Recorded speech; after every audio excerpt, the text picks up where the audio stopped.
بسم اللہ الرحمن الرحیم۔ میرے چینل پر خوش آمدید۔ کہانی کا آغاز کرتے ہیں۔ شہزادہ عثمان اپنے دوستوں کے ساتھ شکار پر جانے کی تیاری کر رہا تھا۔ اس نے شہزادوں والی پوشاک اتار کر شکاری لباس زیبتن کر لیا تھا۔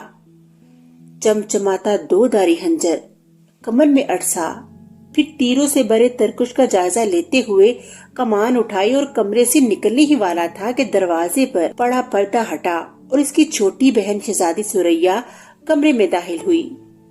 شہزادہ عثمان کے بڑھتے ہوئے قدم رک گئے۔ وہ شہزادی سریا کو سوالیہ نظروں سے دیکھتے ہوئے بولا، کیا بات ہے سریا؟ سریا نے کہا کہ میں آپ کے ساتھ شکار پر چلوں گی۔ آپ تو ہر روز شکار کرنے جنگل چلے جاتے ہیں۔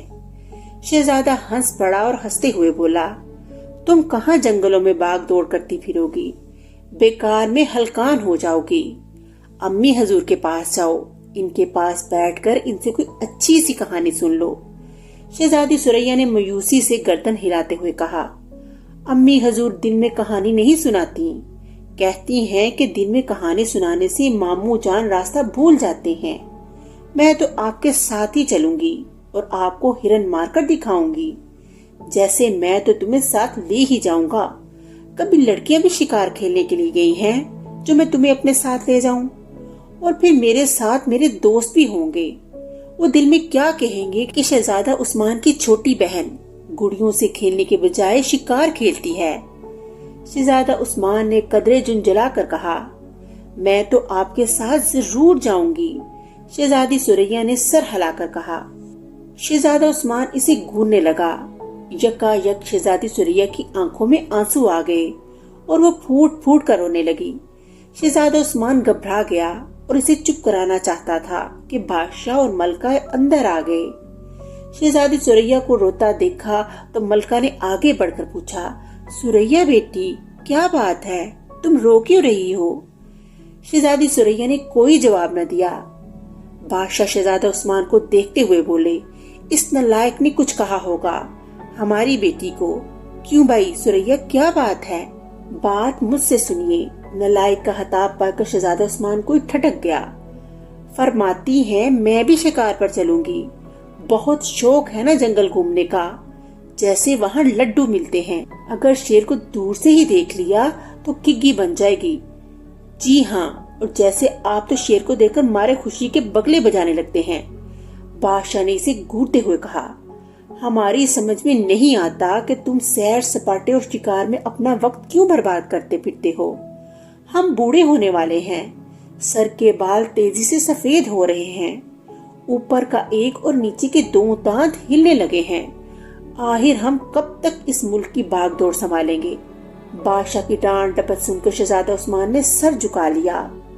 اس کی بیچارگی کو محسوس کر کے ملکہ بولی، اس باش بر لڑکی کی وجہ سے آپ میرے بیٹے کے پیچھے پڑ گئے ہیں۔ پھر اس نے شہزادہ عثمان سے کہا، بیٹے تم جاؤ، مہمان خانے میں تمہارے دوست تمہارا انتظار کر رہے ہیں۔ پھر وہ بادشاہ کو دیکھتے ہوئے بولی، شہزادوں کا تو یہی کام ہوتا ہے کہ گھومے پھرے اور شکار کھیلیں۔ شہزادہ عثمان سر جھکا کر تیزی سے باہر نکل گیا۔ اس لڑکے کو بگاڑنے میں سب سے زیادہ تمہارا ہاتھ ہے، ہمارا کیا ہے، اتنی عمر گزر گئی ہے، بقیہ بھی گزر جائے گی، وہ خود ہی پچھتائے گا اور تم بھی سر پکڑ کر بیٹھ جاؤ گی۔ پھر بھی آپ کو ڈانٹ ڈپٹ میں کچھ تو خیال کرنا چاہیے، جوان لڑکا ہے، اس کا ذہن باغی بھی ہو سکتا ہے، اور پھر یہ عمر تو ایسی ہوتی ہے کہ انسان ذمہ داریوں کو قبول کرنے سے گھبراتا ہے۔ اس کی شادی ہو جائے گی تو سب ٹھیک ہو جائے گا۔ ملکہ نے بادشاہ کو سمجھاتے ہوئے کہا۔ بادشاہ چند لمحے تک تو ملکہ کو دیکھتا رہا، پھر نرمی سے بولا، پیاری ملکہ، ہم اس گدھے کے دشمن تو نہیں ہیں، وہ لاپرواہ طبیعت کا لڑکا ہے، ہم چاہتے ہیں کہ وہ ہماری ڈانٹ ڈپٹ سے سبق حاصل کرے، اپنی ذمہ داریوں کو سمجھے۔ ہم اتنی بڑی حکومت اسے سونپنا چاہتے ہیں۔ تلوار اور خنجر چلانا مشکل نہیں، مگر حکومت چلانا یقیناً مشکل بات ہے۔ اب تم ہی بتاؤ، ہم یہ سب کچھ اس کے حق میں برا کہہ رہے ہیں یا اچھا؟ ملکہ نے جھٹ اپنے آنسو پونچھ لیے اور مسکراتے ہوئے بولی، یہ سب کچھ آپ نے مجھے پہلے کیوں نہیں بتایا؟ عثمان شکار سے لوٹ کر آئے گا تو میں اسے سمجھاؤں گی، میری بات وہ ہمیشہ مان لیتا ہے۔ ملکہ کی بات سن کے بادشاہ بھی مسکرانے لگا۔ اسے یقین تھا کہ اب شہزادہ عثمان ضرور حکومت کے کاموں میں دلچسپی لینے لگے گا۔ ملکہ بھی مسکرا رہی تھی اور بادشاہ بھی، مگر شہزادی ثریا منہ بنائے کھڑی تھی۔ اسے اس بات کا بے حد ملال تھا کہ شہزادہ عثمان اسے اپنے ساتھ جنگل شکار کھیلنے کے لیے کیوں نہیں لے گیا۔ جنگل میں شہزادہ عثمان کے دوستوں کے کہکے گونج رہے تھے۔ وہ لوگ دوپہر کے کھانے سے فارغ ہو کر اب دریا کے شفاف پانی میں نہا رہے تھے۔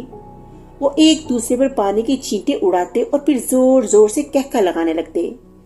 شہزادہ عثمان کنارے پہ بیٹھا ان کی حرکتوں سے لطف اندوز ہو رہا تھا۔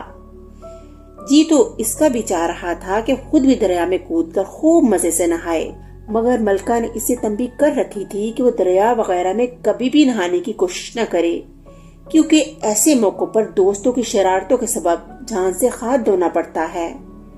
شہزادہ عثمان نے دوستوں کو بھی یہ بات سمجھانے کی کوشش کی کہ حمام سے بہتر نہانے کی اور کوئی جگہ نہیں، کیونکہ وہاں ڈوبنے کا کوئی خطرہ نہیں ہوتا۔ خدا نخواستہ وہاں پر پاؤں پھسل بھی جائے تو انسان کہیں جاتا نہیں ہے، وہی فرش پر پڑا رہتا ہے، لیکن دریا میں پاؤں پھسل جائے تو پھر انسان اس کی تہ میں جا کر ہی رکتا ہے۔ مگر شہزادہ عثمان کی باتوں کو اس کے دوستوں نے ہنسی میں اڑا دیا اور پھر وہ سب کے سب دریا میں کود گئے۔ شہزادہ عثمان کے لیے اس کے سوا کوئی چارہ نہ تھا کہ کنارے پر بیٹھ کر انہیں تکتا رہتا۔ تھوڑی دیر بعد اس کے دوست تیرتے ہوئے دور نکل گئے اور شہزادہ عثمان وہاں تنہا رہ گیا۔ اس کی سوچ کا دائرہ یکا یک اپنے محل کی طرف مڑ گیا۔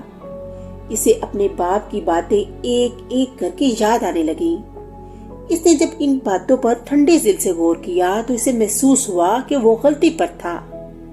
ماں باپ اپنے بچوں کی پرورش اس لیے کرتے ہیں کہ جب وہ بوڑھے ہو جائیں تو ان کی اولاد ان کا سہارا بنے۔ شہزادہ عثمان کو خود سے شرم آنے لگی۔ وہ 22 سال کا ہو چکا تھا۔ اگر وہ چاہتا تو حکومت کے انتظامی معاملات میں اپنے باپ کا ہاتھ بٹا سکتا تھا۔ اس کے باپ نے صحیح معنوں میں اپنی رعایا کی خدمت کی تھی۔ رعایا کی بلائی اور بہتری کی خاطر اس نے دن رات ایک کر دیا تھا۔ مسلسل کام کی زیادتی یقیناً صحت پر برا اثر ڈالتی ہے۔ اس کا باپ وقت سے پہلے ہی بوڑھا ہو چکا تھا۔ شہزادہ عثمان نے فیصلہ کر لیا کہ اب یہاں سے سیدھا گھر جائے گا۔ سب سے پہلے اپنے باپ سے اپنے گزشتہ رویوں اور لاپرواہیوں کی معافی مانگے گا اور پھر دل و جان سے حکومت کے کاموں میں اپنے باپ کا ہاتھ پٹائے گا۔ ابھی وہ انہی سوچوں میں گم تھا کہ اچانک اس کی نظر سامنے والی جھاڑیوں پر پڑی۔ وہ چونک پڑا۔ جھاڑیوں میں سے ایک خرگوش نکلا تھا۔ وہ جسامت میں تو عام خرگوشوں ہی کے جتنا تھا، مگر اس کے جسم پر 7 رنگ کی داریاں پڑی تھیں۔ وہ بے حد خوبصورت تھیں۔ اس خرگوش کی آنکھیں سبز تھیں، وہ بھی بے حد خوبصورت دکھائی دے رہی تھیں۔ شہزادہ عثمان کی نظروں میں اس کی چھوٹی بہن شہزادی ثریا کا چہرہ گھوم گیا۔ اسے احساس تھا کہ وہ اس سے بے حد ناراض ہوگی، کیونکہ وہ اسے اپنے ساتھ جنگل نہیں لایا تھا۔ شہزادہ عثمان نے سوچا کہ اگر وہ اس عجیب و غریب خرگوش کو پکڑ کر محل لے جائے اور ثریا کو دے دے تو اس کی ناراضگی ختم ہو جائے گی۔ یہ سوچ کر وہ اٹھا اور بڑی احتیاط سے خرگوش کی طرف بڑھنے لگا۔ خرگوش نے اسے اپنی طرف آتے دیکھ لیا تھا، اس لیے وہ شہزادہ عثمان کے قریب پہنچنے سے پہلے ہی بھاگ گیا اور کچھ دور جا کر پھر رک گیا۔ شہزادہ عثمان چاہتا تو اسے تیر کی مدد سے اسے زخمی کر سکتا تھا اور پکڑ سکتا تھا، مگر وہ اتنے خوبصورت خرگوش کو صحیح سلامت ہی پکڑنا چاہتا تھا۔ وہ خرگوش بے حد چالاک تھا۔ جب وہ یہ دیکھتا کہ شہزادہ اس کے قریب آن پہنچا ہے تو پھر دور بھاگ جاتا۔ آہی یہ بھاگ دوڑ کافی دیر تک جاری رہی۔ خرگوش تو ہاتھ آیا نہیں، مگر شام ضرور ہو گئی تھی۔ اس عجیب و غریب خرگوش کے پیچھے بھاگتے شہزادہ عثمان کو وقت گزرنے کا احساس ہی نہ ہوا۔ اب جو اس نے دیکھا کہ رات ہونے والی ہے تو وہ بے حد گھبرایا۔ خرگوش کے پیچھے بھاگتے بھاگتے وہ کافی دور نکل آیا تھا، اور چونکہ اس کا دھیان خرگوش کی طرف لگا تھا اس لیے وہ راستہ بھی بھول چکا تھا۔ وہ یہ سوچ سوچ کر پریشان ہونے لگا کہ اب وہ محل کیسے پہنچے گا۔ اس کی گمشدگی سے اس کے دوست یقیناً گھبرا گئے ہوں گے۔ غرض کے یہی کچھ سوچتے سوچتے وہ آگے بڑھا۔ رنگین خرگوش جانے کہاں جھاڑیوں میں چھپ گیا تھا اور شہزادہ عثمان اس گھڑی کو کوس رہا تھا جب اس کی نظر اس منحوس خرگوش پر پڑی تھی اور اسے پکڑنے کی خواہش اس کے دل میں پیدا ہوئی تھی۔ بھاگ دوڑ کرنے کی وجہ سے اب اسے بھوک بھی لگ رہی تھی۔ وہ بے بسی سے اپنی چاروں طرف دیکھنے لگا۔ پھر اچانک اس کی نظر ایک جگہ پر ٹھہر گئی۔ درختوں کے جھنڈ میں اسے ایک نہایت عالی شان محل کی جھلک نظر آئی۔ وہ محل کی طرف جانے کا ارادہ کر ہی رہا تھا کہ اچانک ایک درخت کے پیچھے سے وہی داری دار خرگوش برآمد ہوا اور شہزادہ عثمان کے پاس آ کر بولا، جناب شہزادہ صاحب، میری مالکن حسن آرا آپ کو یاد فرما رہی ہیں۔ شہزادہ عثمان خرگوش کو دیکھتے ہی آگ بگولا ہو گیا، مگر اسے انسانوں کی طرح گفتگو کرتا دیکھ اس کا غصہ حیرت میں تبدیل ہو گیا۔ اس نے حیرانی سے کہا، میں تو تمہیں ایک بدماش خرگوش سمجھ رہا تھا کیونکہ تم ہی مجھے اس مصیبت میں ڈال چکے ہو، مگر اب تمہیں انسانوں کی طرح بولتا دیکھ کر میں بے حد حیران ہوں۔ یہ کیا ماجرا ہے؟ میں تمہیں کیا سمجھوں؟ آپ مجھے کچھ بھی سمجھے، میری صحت پر اس کا کوئی اثر نہیں پڑے گا۔ میں اپنی بات پھر دہراتا ہوں کہ آپ کو حسن آرا یاد فرما رہی ہیں، میرے پیچھے پیچھے چلے آئیے۔ شہزادہ سمجھ گیا کہ یہ سب جادو کا چکر ہے۔ یہ خرگوش ضرور کوئی انسان ہے اور کسی جادوگر نے اسے خرگوش بنا دیا ہے، اور حسن آرا یقیناً کوئی حسین سی شہزادی ہوگی جو جادوگر کی قید میں ہوگی۔ اس نے کسی سے سن رکھا تھا کہ جادوگر انسانوں کے سر میں جادو کی کیل گاڑ کر انہیں جانور اور پرندے بنا دیتے ہیں۔ اس نے آگے بڑھ کر چھپٹ کر خرگوش کو پکڑ لیا اور اس کے سر کو ٹٹول کر جادو کی کیل ڈھونڈنے لگا۔ خرگوش پہلے تو شہزادہ عثمان کی اس حرکت پر سٹپٹایا، پھر برا مان کر بولا، آپ 1000 کوشش کر لیں، میرے سر میں آپ کو ایک جوں بھی نہیں ملے گی۔ اس کی بات سن کر شہزادہ عثمان جنجلا سا گیا، غصے میں بھر کر بولا، تم سخت نامعقول خرگوش ہو۔ پھر اس نے خرگوش کو چھوڑ دیا اور بڑبڑاتے ہوئے اس کے پیچھے چل پڑا۔ محل کے نزدیک پہنچا تو اس کی آنکھیں حیرت کے مارے پھٹی کی پھٹی رہ گئیں۔ محل بہت خوبصورت تھا، اس کی دیواروں سے روشنی کی کرنیں پھوٹ رہی تھیں۔ وہ دونوں جیسے ہی صدر دروازے سے گزرے، شہزادہ عثمان پر پھولوں کی بارش ہونے لگی۔ شہزادہ عثمان بے حد حیران تھا۔ تھوڑی دیر بعد خرگوش اسے ایک کمرے میں لے آیا۔ کمرہ قیمتی سامان سے آراستہ تھا اور وہاں پر ایک بہت ہی موٹی اور بدصورت عورت بیٹھی تھی۔ شہزادہ عثمان کو دیکھ کر خوشی سے کھل اٹھی۔ آؤ شہزادے عثمان، خوش آمدید، اس موٹی اور بدصورت عورت نے کہا۔ ارے تم میرا نام بھی جانتی ہو، شہزادی حسن آرا کی خادمہ، شہزادے عثمان نے حیرت سے کہا۔ اس کی بات سن کر وہ عورت ناگواری سے بولی، کیسی شہزادی اور کہاں کی خادمہ؟ حسن آرا تو میرا ہی نام ہے۔ میں نے ہی یہ عجیب و غریب خرگوش تمہارے پاس بھیجا تھا تاکہ تم اس کے پیچھے پیچھے میرے محل تک آ جاؤ۔ شہزادہ عثمان شرمسار سا ہو کر بولا، معاف کرنا خالہ، مجھے غلط فہمی ہو گئی ہے۔ حسن آرا بنا کر بولی، یہ تم نے مجھے خالہ والا کی کیا رٹ لگا رکھی ہے؟ میں نے تمہیں اس لیے یہاں بلایا ہے تاکہ تم مجھ سے شادی کر سکو۔ شادی؟ شہزادہ عثمان نے چلا کر کہا، بھلا تم نے یہ کیسے سمجھ لیا کہ میں ایک جادوگرنی سے شادی کرنے پر رضامند ہو جاؤں گا؟ تمہارا تو باپ بھی راضی ہوگا۔ موٹی اور بدصورت جادوگرنی حسن آرا نے غصے سے دھاڑ کر بولا۔ اس کی آنکھیں شعلے برسانے لگیں کیونکہ شہزادہ عثمان کی باتوں نے اسے سخت ناراض کر دیا تھا۔ ہاں یہ ٹھیک ہے، ابا حضور شاید راضی ہو جائیں، میں نے جا کر یہاں بیچ دیتا ہوں۔ شہزادہ عثمان نے بڑے اطمینان سے کہا اور دروازے کی طرف بڑھا۔ جادوگرنی نے جلدی سے کوئی جادو پڑھ کر اس کی طرف پھونک دیا اور شہزادہ عثمان آدھا پتھر کا بن گیا۔ حسن آرا جادوگرنی کہکا لگا کر بولی، تم اس وقت تک پتھر کے بنے رہو گے جب تک مجھ سے شادی پر رضامند نہ ہو جاؤ۔ میں نے اپنی بڑی بہن سے کہا تھا کہ میں دنیا کے سب سے زیادہ خوبصورت شہزادے سے شادی کر کے دکھاؤں گی۔ میری بہن شکل و صورت پہ مجھ سے کچھ بہتر ہے اور وہ ہر وقت میرا مذاق اڑاتی ہے۔ میں تم سے شادی کر کے اسے نیچا دکھانا چاہتی ہوں۔ میں نے بڑی مشکلوں سے تمہارا پتہ لگایا تھا، مگر اب تم ہی کہتے ہو کہ تم مجھ سے شادی نہیں کر سکتے۔ شہزادہ عثمان نفرت بڑے لہجے میں بولا، دنیا ادھر کی ادھر ہو جائے مگر میں اپنی بات میں اڑا ہوا ہوں۔ میں بھی دیکھوں گی کہ تم میں یہ دم ہم کب تک باقی رہے گا۔ 2 ہی دن بعد تم میرے سامنے گڑ گڑانے لگو گے۔ خوشنارا جادوگر نے خس کر بولی اور کمرے سے چلی گئی۔ خرگوش ابھی تک کمرے میں موجود تھا۔ اسے دیکھ کر شہزادہ عثمان نے غصے سے کہا، تم سے بڑا گدھا آج تک میری نظروں سے نہیں گزرا۔ تم نے ہی مجھے اس مصیبت میں پھنسایا ہے۔ خرگوش کی آنکھوں میں آنسو آ گئے۔ اس نے بھرائی ہوئی آواز میں کہا، شہزادے عثمان، تم نے مجھے گدھا کہہ کر مجھے میرا ماضی یاد کرا دیا۔ اچھا، تو کیا تم پہلے گدھے تھے؟ شہزادے عثمان نے حیرت سے پلکیں چپکا کر کہا، خیر یہ بات تو نہیں ہے، سچ مچ کا گدھا تو اللہ کسی دشمن کو بھی نہ بنائے۔ بات دراصل یہ ہے کہ آج سے 2 ماہ پہلے میں ایک لڑکا ہی تھا۔ میری ماں کا انتقال بچپن میں ہو گیا تھا۔ میرے ابا کی شہر میں دوائیوں کی دکان تھی۔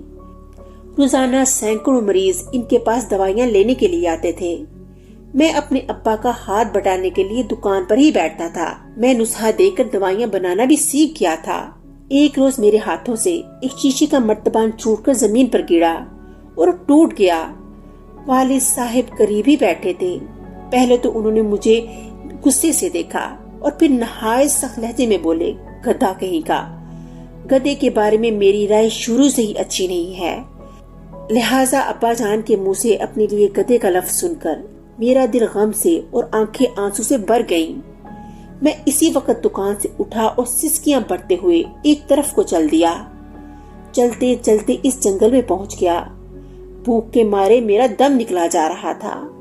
قریب تھا کہ میں چکرا کر گر پڑتا کہ میری نظر اس محل پر پڑی۔ میری بے جان قدموں میں جان کہاں سے اتنی آ گئی کہ میں اس محل کی طرف تیزی سے بھاگنے لگا۔ وہی میری ملاقات اس جادوگرنی سے ہو گئی۔ قصہ مختصر کہ مجھے خوشنارا جادوگرنی نے کھانا کھلا دیا، مگر یہ بہت مکار عورت ہے۔ کھانے کے بعد اس نے مجھے سلا دیا۔ صبح جب میری آنکھ کھلی تو میں خرگوش بنا بستر پر پڑا تھا۔ وہ دن اور آج کا دن میں اب اسی جادوگرنی کے پاس رہ رہا ہوں۔ میں ہر وقت اس کی خدمت میں لگا رہتا ہوں تاکہ وہ خوش ہو کر پھر سے مجھے لڑکا بنا دے۔ اپنی کہانی سنا کر خرگوش خاموش ہو گیا۔ شہزادہ عثمان کچھ سوچنے لگا، پھر اس نے کہا، اب کوئی ایسی تجویز نکالو کہ میں اس جادوگرنی کے چنگل سے نجات پا سکوں۔ میں تو اس ہرافہ پر بہت سارے حربے آزما چکا ہوں۔ چونکہ مجھے تمام جڑی بوٹیوں سے واقفیت ہے، اس لیے میں نے جنگل سے مختلف زہریلی جڑی بوٹیاں مختلف کھانوں میں ملا کر اسے کھلائیں، مگر اس پر کوئی اثر نہیں ہوتا۔ یہ تو ہر میں نے بچپن میں کہانیوں میں سنا تھا کہ جادوگر اپنی جان کسی چیز میں بند کر کر رکھتے ہیں تاکہ انہیں کوئی مار نہ سکے۔ تم ہی اس کا پتہ چلاؤ کہ اس کی جان کس چیز میں ہے۔ شہزادہ عثمان خرگوش سے بولا، میں نے تو بہت کوششیں کر لی مگر سوائے ناکامی کے کچھ ہاتھ نہ آیا۔ خرگوش نے بڑی اداسی سے کہا۔ شہزادہ عثمان کا چہرہ بجھ سا گیا، تو کیا پھر ہم ساری زندگی اس منحوس جادوگرنی کے پاس گزار دیں گے؟ اس نے کہا، میں تو خود تمہاری طرح بے بس ہوں۔ خرگوش نے بے چارگی سے کہا، میرے اچانک غائب ہو جانے سے محل میں کوہرام مچ جائے گا۔ میری امی حضور اور ابا حضور کو کیا پتا کہ میں یہاں کس مصیبت میں ہوں۔ ابا حضور تو ہے یہی سمجھ رہے ہوں گے کہ میں کہیں گھومنے پھرنے نکل گیا ہوں، اس لیے وہ پریشان کم اور ناراض زیادہ ہوں گے، مگر میری امی حضور کا دل بہت چھوٹا ہے، انہیں تو خول پر خول آ رہے ہوں گے، اور میری چھوٹی بہن سریا نے رو رو کر آنکھیں سجا لی ہوں گی، حالانکہ وہ مجھ سے روٹھ گئی تھی، مگر میں جانتا ہوں کہ وہ مجھ سے کس قدر پیار کرتی ہے۔ میں تمہاری اتنی مدد کر سکتا ہوں کہ محل جا کر اس حادثے کی خبر بادشاہ سلامت کو دے آؤں۔ خرگوش، جو کہ اصل میں ایک لڑکا تھا اور جس کا نام فرید تھا، شہزادہ عثمان سے بولا۔ شہزادہ عثمان کے چہرے پر سوچ کی لکیریں ابھر آئیں۔ اس نے تھوڑی دیر بعد کہا، نہیں بھائی، یہ مناسب نہیں ہوگا کہ میری اس مصیبت کا حال میری امی حضور اور ابا حضور کو پتہ چلے۔ تم اتنی مہربانی کرو کہ یہ سب واقعات میری بہن سریا کو بتا دو۔ اس سے یہ بھی کہہ دینا کہ وہ میرے دوست احسن کے پاس جائے اور اسے میری مدد کے لیے آمادہ کرے۔ فرید نے اپنا ننا منا سا سر ہلایا، اس بات پر رضامندی کا اظہار کر دیا۔ تھوڑی دیر گزری تھی کہ ان کے کانوں میں جادوگرنی کے قدموں کی چاپ سنائی دی۔ خرگوش فرید بھاگ کر مسہری کے نیچے گھس کر سوتا بن گیا تاکہ حسن آرا جادوگرنی اس پر شک نہ کر سکے کہ اس کے خلاف کوئی سازش ہو رہی ہے۔ حسن آرا جادوگرنی کمرے میں داخل ہوئی۔ اس نے کمرے میں ادھر ادھر نظر دوڑائی۔ خرگوش فرید کی تھوڑی سی دم نظر آ رہی تھی۔ جادوگرنی نے اس کی دم پکڑ کر اسے باہر گھسیٹ لیا اور بولی، بس تم نے بہت عیش کر لی۔ میری بڑی بہن جو کہ پرستان میں رہائش پذیر ہے، کل اس کے چھوٹے بچے کی سالگرہ منائی جا رہی ہے۔ میں نے فیصلہ کیا ہے کہ تم جیسے عجیب و غریب خرگوش کو اپنے بانجے کو تحفے میں دے دوں گی۔ میری بہن کی خادمہ مجھے سالگرہ کی دعوت دینے آئی ہے۔ یہ کہہ کر حسن آرا جادوگرنی نے فرید کو اپنے ہاتھوں میں اٹھا لیا اور کمرے سے باہر نکل گئی۔ فرید کے یوں یکا یک جانے سے شہزادہ عثمان پریشان ہو گیا۔ اب ساری زندگی کسی کو پتہ نہ چل سکے گا کہ وہ کہاں ہے۔ جادوگرنی کمرے سے باہر نکل گئی تو وہاں 14-15 سال کی ایک خوبصورت پری اس کی منتظر تھی۔ اس پری کا نام حسینہ پری تھا اور وہ حسن آرا جادوگرنی کی بڑی بہن کی خادمہ تھی۔ جادوگرنی نے فرید کو اس کے حوالے کرتے ہوئے کہا، اس حیرت انگیز اور انوکھے خرگوش کو میری طرف سے میرے بانجے کو دے دینا اور میری بہن سے کہہ دینا کہ میں بہت جلد اسے ملنے کے لیے اس کے پاس آؤں گی۔ سالگرہ کے موقع پر یوں نہیں آ سکتی، فی الحال میں بہت مصروف ہوں، سر کھجانے کی فرصت نہیں۔ آپ تو بہت امیر معلوم ہوتی ہیں، سر کھجانے کے لیے کوئی خادمہ کیوں نہیں رکھ لیتی؟ حسینہ پری نے اس سے فرید کو اپنے ہاتھوں میں لیتے ہوئے کہا، میری بہن بھی بہت بے وقوف ہے، اس نے کیسی کوڑ مغز خاتمہ رکھی ہے۔ حسن آرا نے منہ بنا کر کہا۔ حسینہ پری کو شرمندہ سی ہو گئی۔ اس نے مزید کچھ اور نہ کہا اور چپ چاپ مڑ کر باہر کی جانب چل دی۔ جادوگرنی کے محل سے باہر نکلتے ہی اس کے خوبصورت پروں نے حرکت کی اور پھر وہ فضا میں بلند ہوتی چلی گئی۔ اس نے فرید کو دونوں ہاتھوں میں مضبوطی سے پکڑا ہوا تھا اور اس کا رخ پرستان کی طرف تھا۔ حسینہ پری تھوڑی ہی دور گئی تھی کہ اچانک اس کے سر میں شدید درد ہونے لگا۔ وہ دوبارہ زمین پر اتری اور فرید کو زمین پر رکھ کر دونوں ہاتھوں سے سر کو دبانے لگی۔ اچھی پری، کیا بات ہے؟ فرید نے ہمدردی سے پوچھا۔ اس کو بولتا دیکھ کر حسینہ پری اپنا درد بھول گئی اور حیرت بھری نظروں سے اسے دیکھنے لگی۔ اس کو حیرت زدہ پا کر فرید نے اس کو اپنی کہانی سنائی۔ حسینہ پری بولی، یہ حسن آرا جادوگرنی تو بہت خراب عورت ہے، بے گناہ لوگوں کو خامخواہ تنگ کرتی ہے۔ اس کی بڑی بہن بے حد مہربان اور خوش اخلاق عورت ہے۔ اس کی شادی وہاں ایک مشہور تاجر سے ہو گئی ہے اور وہ اپنے بچے اور شوہر کے ساتھ نہایت خوش ہے۔ باتوں کے دوران حسینہ پری کو سر کا درد کچھ زیادہ محسوس نہیں ہو رہا تھا، مگر جب وہ دونوں خاموش ہوئے تو وہ دوبارہ سر میں تکلیف محسوس کرنے لگی۔ اس نے فرید سے کہا، میں تو اس سر درد کی وجہ سے عاجز آ گئی ہوں۔ میں نے اس کے لیے 1000 علاج کرا ڈالے مگر اس مرض سے چھٹکارا نہیں حاصل کر سکی۔ یہ یکا یک اٹھتا ہے اور گھٹنوں تک جاتا ہے۔ فرید اس کی بات سن کر بولا، میرے ابا طبیب ہیں، پورے شہر میں ان جیسا کوئی طبیب نہیں ملتا، ان کے پاس اس مرض کی دوا ہے، اگر میں اپنی اصلی شکل میں ہوتا تو ضرور آپ کی مدد کرتا۔ حسینہ پری مایوسی سے بولی، تمہیں تو حسن آرا جادوگرنی ہی اپنی اصلی شکل میں لا سکتی ہے۔ فرید نے کہا، میرے خیال میں آپ یہی کچھ دیر تک بیٹھ کر آرام کریں، میں شہزادہ عثمان کی بہن کو سب کچھ بتا کر آ جاتا ہوں۔ وہ یہ باتیں شہزادہ عثمان کے دوست احسن کو بتا دے گی اور شہزادہ عثمان کا یہ دوست چونکہ بہت بہادر ہے اس لیے وہ ضرور اس جادوگرنی کو ٹکانے لگا دے گا۔ جب جادوگرنی مر جائے گی تو پھر شہزادہ عثمان اور میں دونوں ٹھیک ہو جائیں گے۔ پھر میں اپنے گھر جا کے آپ کو وہ دوائی دے دوں گا جس کا نام گلگوٹ ضیاء ہے۔ اس کی ایک خوراک ہی آپ کے سر کے درد کو ہمیشہ کے لیے ختم کر دے گی۔ حسینہ پری اس تجویز پر کھل اٹھی۔ وہ اپنی اس اچانک رونما ہونے والے مرض کے ہاتھوں بہت پریشان تھی اور ہر قیمت پر اس کا علاج چاہتی تھی۔ فرید کی باتیں سن کر اسے یقین ہو چلا تھا کہ گلگیر سیاہ سے اسے ضرور افاقہ ہوگا۔ اس نے فرید کو شہزادی سے ملنے کے لیے جانے کی اجازت دے دی اور خود درخت سے ٹیک لگا کر بیٹھ گئی۔ اس کے سر درد میں کچھ اور اضافہ ہو گیا تھا۔ فرید پھدکتا ہوا اور دوڑتا ہوا محل کی جانب گیا۔ ہر طرف تاریکی پھیلی ہوئی تھی، مگر فرید کو جنگل کے راستوں سے کافی واقفیت تھی، اس لیے اسے راستہ طے کرنے میں کوئی دشواری محسوس نہیں ہو رہی تھی۔ اپنی تیز رفتاری کی بنا پر وہ جلد ہی شہزادہ عثمان کے محل میں پہنچ گیا۔ وہاں پر شہزادی کی گمشدگی کی وجہ سے سب پریشان تھے۔ فرید سب کی نظر سے بچتا بچاتا شہزادی ثریا کے کمرے میں گھس گیا۔ شہزادی ثریا اپنے بھائی کی جدائی کی وجہ سے اپنی مسیری میں پڑی آنسو بہا رہی تھی۔ فرید اچک کر مسیری پر چڑھ گیا۔ شہزادی ثریا کی نظر جب اس پر پڑی تو چونک کر سیدھی ہو کر بیٹھ گئی اور رونا دھونا بھول کر حیرت سے فرید کو گھورنے لگی۔ اسے اپنے کمرے میں ایک خرگوش کی موجودگی پر سخت حیرانی تھی، اور پھر خرگوش بھی ایسا کہ جس کے جسم پر رنگین داریاں تھیں اور اس کی آنکھیں سبز تھیں۔ فرید نے زیادہ وقت برباد کرنا مناسب نہ سمجھا اور مختصراً اپنا تعارف کرانے کے بعد شہزادہ عثمان پر جو کچھ بیت رہی تھی اس کی گوش گزار کر دی۔ تمام داستان سن لینے کے بعد شہزادی ثریا پریشان سی ہو کر بولی، مگر عثمان بھیا نے اپنے جس دوست سے مدد لینے کا فیصلہ کیا ہے وہ تو دوسرے شہر گئے ہیں، ان کی واپسی کا پتہ نہیں ہے کہ کب آئیں۔ پھر اب کیا کیا جائے؟ فرید نے بے چینی سے پوچھا۔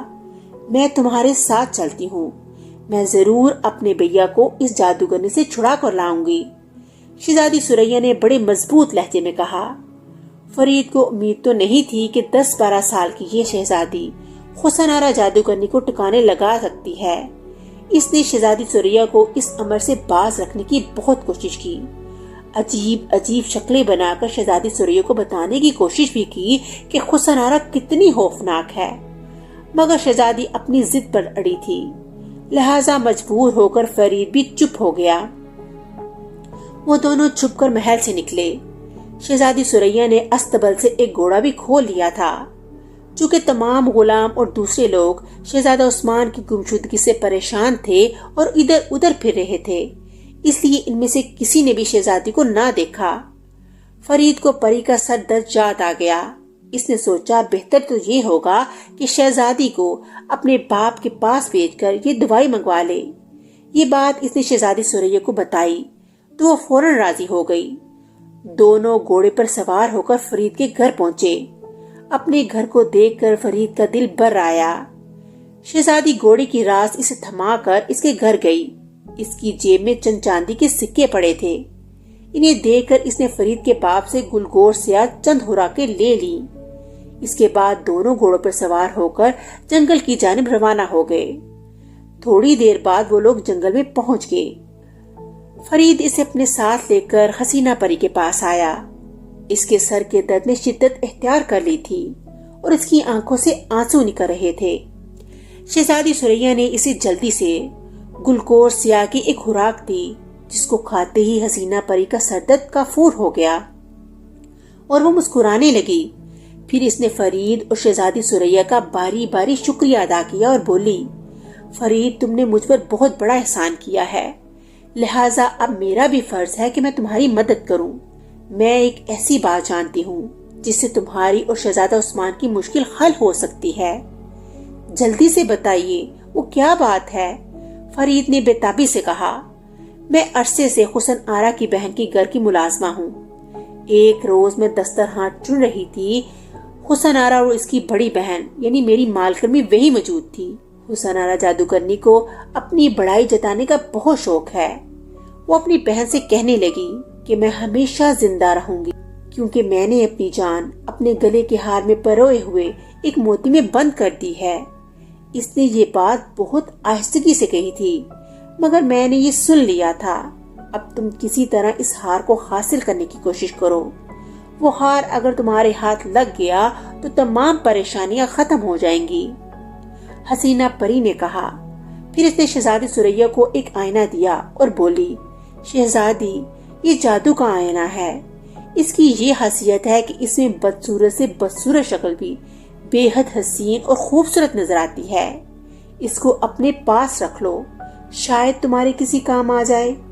یہ کہہ کر حسینہ پری نے شہزادی ثریا اور فرید سے اجازت لی اور وہاں سے پرواز کرتے ہوئے پرستان کی جانب روانہ ہو گئی۔ شہزادی ثریا حسینہ پری کے دیے ہوئے جادو کے آئینے کو ہاتھ میں پکڑے کچھ سوچ رہی تھی۔ سوچتے سوچتے اچانک اس کے لبوں پر مسکراہٹ آ گئی اور مطمئن انداز میں سر ہلانے لگی۔ شہزادی ثریا نے فرید کو وہیں رکنے کی تاکید کی اور خود حسن آرا جادوگرنی کے محل کی طرف چل دی، جہاں پر اس کا بھائی آدھا پتھر کا بنا ہوا تھا، جس سے شادی کرنے کی خواہش حسن آرا جادوگرنی کے دل میں تھی۔ فرید کو وہ اپنے ساتھ اس لیے ہی نہیں لے گئی تھی کہ کہیں حسن آرا کی نظر اس پر پڑ گئی تو سارا کھیل بگڑ جائے گا۔ محل میں گھستے ہی شہزادی کی مٹبھیڑ حسن آرا سے ہو گئی۔ پہلے تو جادوگرنی نے شہزادی ثریا کو حیرت بھری نظروں سے دیکھا، پھر غصے میں بولی، تجھے میرے گھر میں بغیر اجازت گھسنے کی جرت کیسے ہوئی؟ کیا تو یہ نہیں جانتی یہ میرا محل ہے؟ میں سب کچھ جانتی ہوں، شہزادی ثریا نے بڑے اطمینان سے کہا۔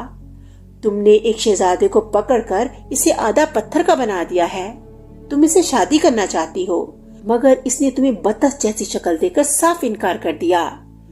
مگر حسن آرا جادوگرنی، تمہیں گھبرانے اور پریشان ہونے کی ضرورت نہیں، تم دنیا کے سب سے خوبصورت شہزادے سے شادی صرف اس لیے کرنا چاہتی ہو کہ اپنی بہن کو نیچا دکھا سکو۔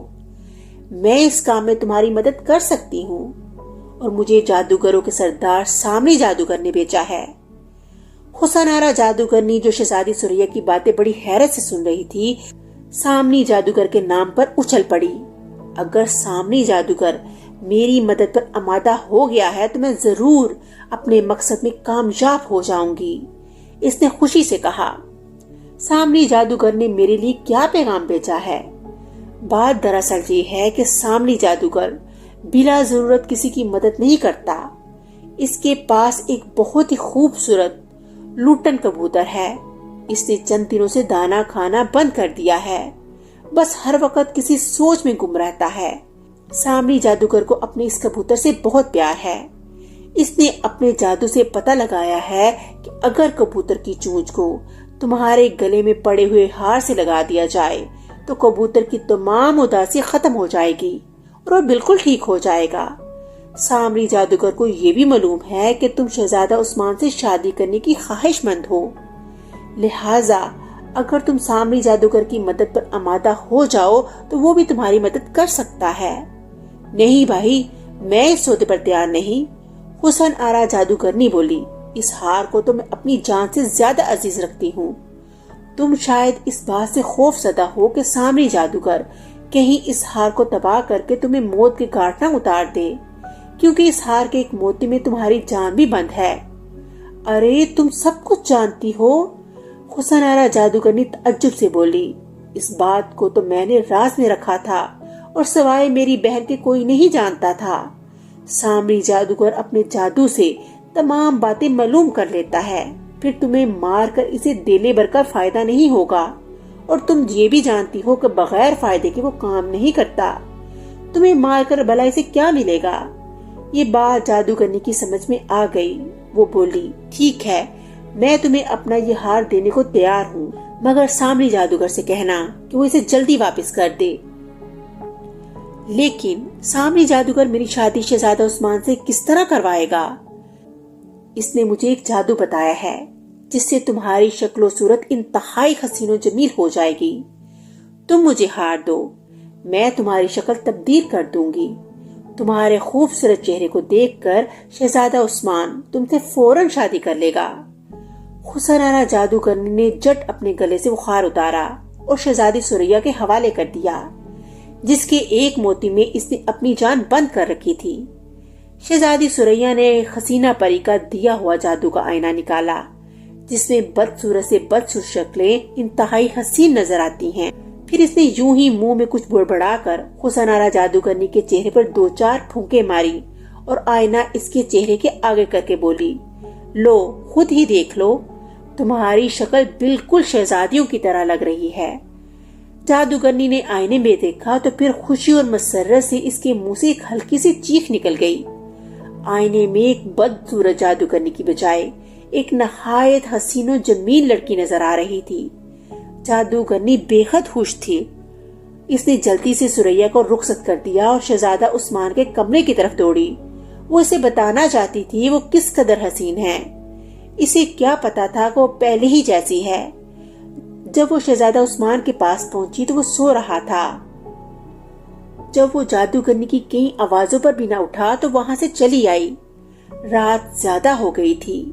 وہ بھی اپنے بستر پر لیٹ گئی، مگر ماری خوشی کی اسے نیند نہیں آ رہی تھی۔ بستر سے اٹھ کر محل سے باہر نکل آئی تاکہ چاندنی رات میں جنگل کی سیر کرے۔ ادھر شہزادی سریا بھاگم بھاگ فرید کے پاس پہنچی، جو ایک درخت کے نیچے بیٹھا اونگ رہا تھا۔ اس نے فرید کو جلدی جلدی جادوگرنی سے ہونے والی ملاقات کا حال بتایا۔ فرید شہزادی سریا کی ذہانت پر بے حد خوش ہوا، جس نے ایک فرضی کہانی سنا کر اس چلاک جادوگرنی کو بڑی آسانی سے بے وقوف بنا دیا تھا۔ شہزادی 2 پتھر ڈھونڈ لائی تھی۔ اس کا ارادہ تھا کہ وہ ہار کے تمام موتیوں کو پتھروں کی مدد سے کچل دے گی۔ اس نے ہار کے تمام موتیوں کو علیحدہ علیحدہ کر لیا اور انہیں ایک ایک کر کے توڑنے لگی۔ فرید اسے بڑی دلچسپی سے دیکھ رہا تھا۔ اچانک شہزادی سریا کی آواز سن کر چونک گئی۔ وہ شہزادی کو پیچھے کی طرف متوجہ کر رہا تھا۔ شہزادی نے گھوم کر دیکھا۔ چاند کی ہلکی سی روشنی میں ایک سایہ ان کی طرف بڑھتا چلا آ رہا تھا۔ شہزادی سریا پہلی ہی نظر میں تاڑ گئی کہ یہ وہی جادوگرنی ہے جس نے اس کے بھائی کو پتھر کا بنایا ہے۔ وہ فرید کو لے کر جاڑیوں میں گھس گئی اور سرگوشی کے انداز میں فرید سے بولی، یہ جادوگرنی رات کو جنگل میں کیا لینے آئی ہے؟